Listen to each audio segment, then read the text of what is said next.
यशोदा ने सबका आदर करके विदा कर दिया। प्रणामकरण के लिए गुरुजनों का आह्वान किया। ये अधिकार गुरुओं का है। वे रूप लक्षण गुण स्वभाव प्रकृति को पढ़कर नाम रखें तो अच्छी बात है। हाँ, पिता का अधिकार है नाम रखने का, माँ का अधिकार है, ज्येष्ठ जनों का अधिकार है, आपका अधिकार है, आपका बालक है भाई। माँ रखे नाम, पिता रखे, पिता के पिता रखें, माता रखें, हमारी ज्येष्ठाएं रखें, बड़ी भगनी रखे। पर मैं तो ऐसे संकोच में कह रहा था, शास्त्र कहते हैं नामकरण का अधिकार तो आचार्यों का है, साधु ब्राह्मणों का है। वे काल को पढ़कर, पंचांग को जानकर, काल के 5 अंग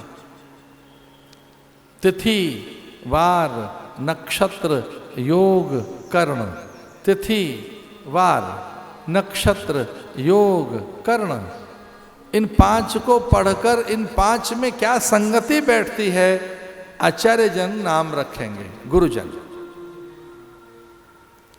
इसलिए वशिष्ठ ने दशरथ के ज्येष्ठ पुत्र का नाम राम रखा।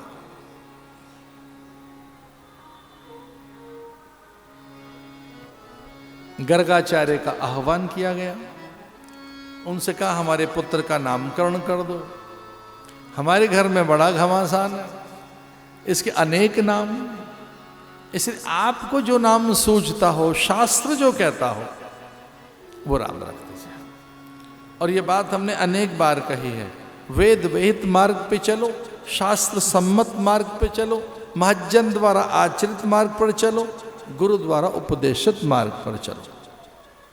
जिस मार्ग पर आप चल रहे हैं उसमें 4 बातें होनी चाहिए, वेद विहित हो, शास्त्र सम्मत हो, महज्जन द्वारा आचरित हो और गुरु द्वारा उपदेशित मार्ग हो।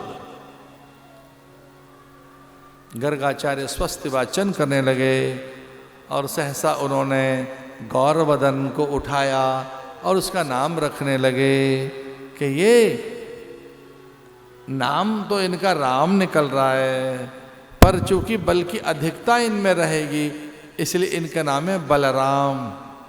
यद्यपि ये देवादिदेव देव ही हैं, पर चूंकि बल की अधिकता के कारण इन्हें बलदेव कहेंगे। अयम ही रोहणी पुत्रो रमयन् सुहृदो गुणैः आख्यासते रामयति बलाभिद्यात् बलं विदुः।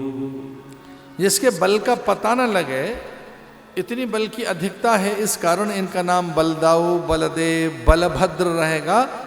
अथवा ये ज्येष्ठ जो हैं ये संकर्षण भी कहलाए जाएंगे। तो यशोदा ने पूछ लिया इसका अर्थ क्या है, तो उन्होंने कहा एक गर्भ से खींचकर दूसरे में लाए गए। ये हैं तो देवकी के ही पुत्र, पर रोहिणी के गर्भ में देवगण लेकर आए हैं इस चेतना को, इसलिए संकर्षण है। भेद न खुले अधिक, ऐसा कृष्ण रो पड़े। रोदन माने प्रमोदन हो गया। कृष्ण ने अपनी ओर ध्यान खींचा और लीजिए गर्गाचार्य आकुल व्याकुल होकर कृष्ण को गोद में लेकर और उनके चरणों पर धीरे धीरे हाथ फिराने लगे। इन्हीं चरणों से गंगा निकलती हैं। साहस करके उन्होंने हाथों को छू लिया। यही ब्रह्मा को हाथ यही बनाते हैं। ये हाथ ही हैं जो ब्रह्मा की रचना करते हैं। ये 1000 हाथ, इन्हीं में शंख चक्र गदा पद्म रहता है। नेत्रों में झांककर देखने लगे। यही हैं करुणा से घिरे भरे नेत्र।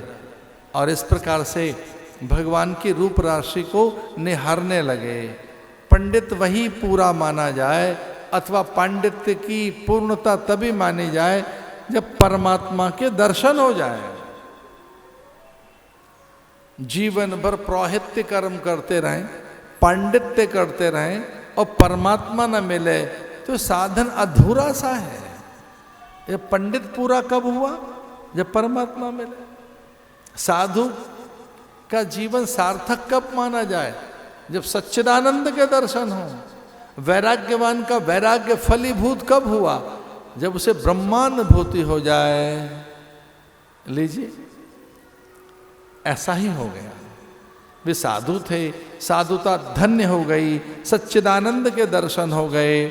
वे ब्राह्मण थे, अब ब्रह्मानुभूति ब्रह्म सामने है, तो यह ब्राह्मण होने का भी उनका जीवन सार्थक हो गया।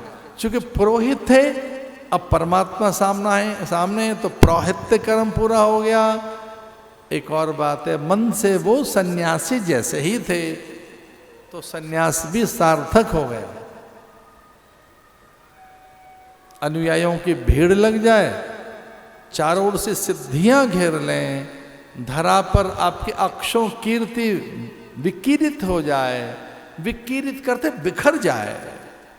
एक शब्द विकीरित हो जाना, हर ओर बिखर जाए आपका मान सम्मान, पूरी धरा पर धूम हो आपकी, इहलोक परलोक में आपकी चर्चाएं हों, समुची प्रकृति पर आप विजय प्राप्त कर लें और आप सकल अलौकिकताओं के भी स्वामी बन जाएं। पर अपूर्ण ही है जीवन जब तक भगवान न मिले। अगर भगवान नहीं मिले हैं और ये सब मिल गया है, अधूरा ही है। इसलिए भगवान के दर्शन कर जीवन धन्य हो गया।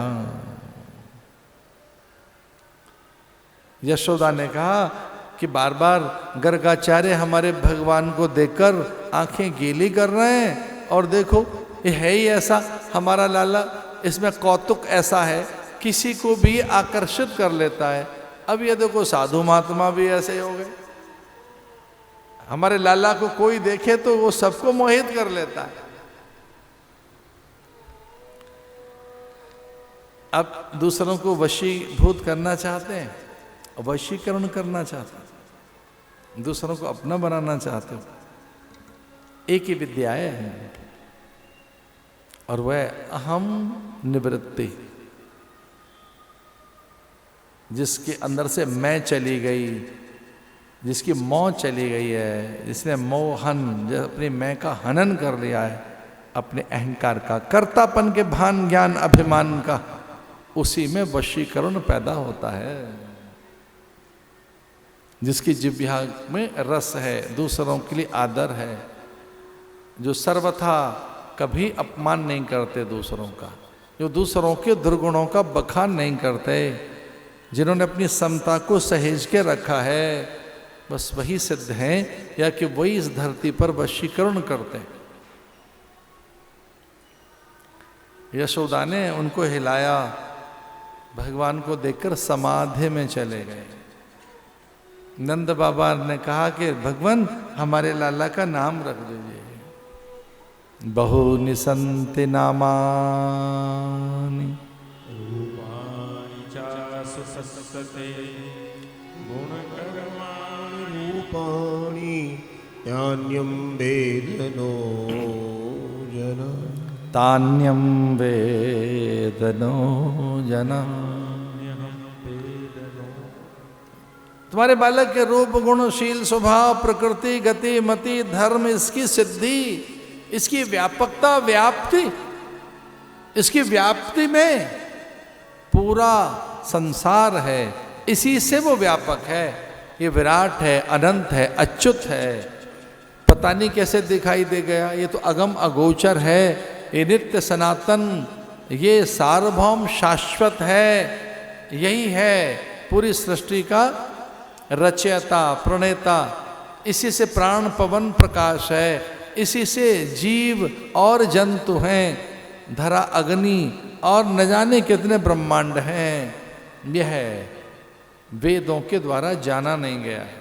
न इति नेति नेति, वेद कहते तो हैं कबीर मनीषी परिभू स्वयंभू, ये कवि जैसा है, मनीषी है, पंडित है, ज्ञानी है, योगी है, पहले है, सबसे पहले, ये स्वयंभू है, पर अद्भुत आकर्षण इसमें। इसलिए एते चांस कला पुंसः कृष्णस्तु भगवान स्वयं, ये स्वयं भगवान है, इसलिए हमारे पास इसका नाम नहीं है। तो वे पंडित, वे ज्ञानी, वे गुणी और वे उच्च कोटि के साधु महापुरुष ऐसा कहकर उठ गए कि ये भगवान स्वयं, ये स्वयं भगवान है। एते चांस्कला पुंसः कृष्णस्तु भगवान स्वयं, ये स्वयं भगवान है। तो यशोदा ने कहा हमारे लाला का नाम क्या है? कृष्णस्तु भगवान स्वयं, ये कृष्ण है। यशोदा ने कहा क्या अटपटा सा नाम है, हम तो कनुआ कान्हा कन्हैया कहेंगे। कृष्णस्तु भगवान स्वयं।